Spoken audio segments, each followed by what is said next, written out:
pourquoi la vapoteuse se présente comme une alternative à la cigarette?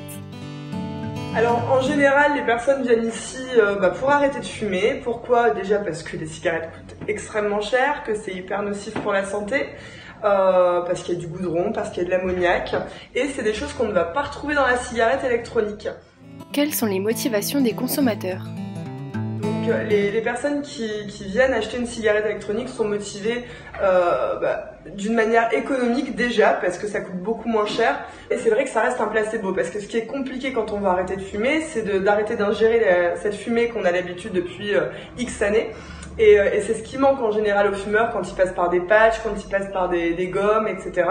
Et quelque chose qu'on peut du coup retrouver avec la cigarette électronique. On peut régler la nicotine, donc c'est-à-dire qu'un gros fumeur va parfois commencer à 16 mg de nicotine pour ensuite pouvoir descendre progressivement jusqu'à arriver à 0 nicotine et pour les plus motivés, arrêter aussi la cigarette électronique pour ne plus rien ingérer du tout. Comment encourager les fumeurs à participer au mois sans tabac?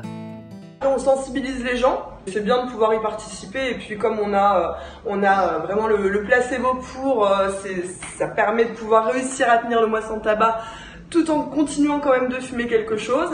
Le principe d'avoir de la vapeur dans les poumons, oui effectivement ça reste nocif, le mieux de tout c'est pas vaper, c'est pas fumer la cigarette, c'est de ne rien ingérer du tout. Et voilà, on n'a pas le goudron, on n'a pas l'ammoniac, on est vraiment sur quelque chose qui va être beaucoup plus sain pour la santé.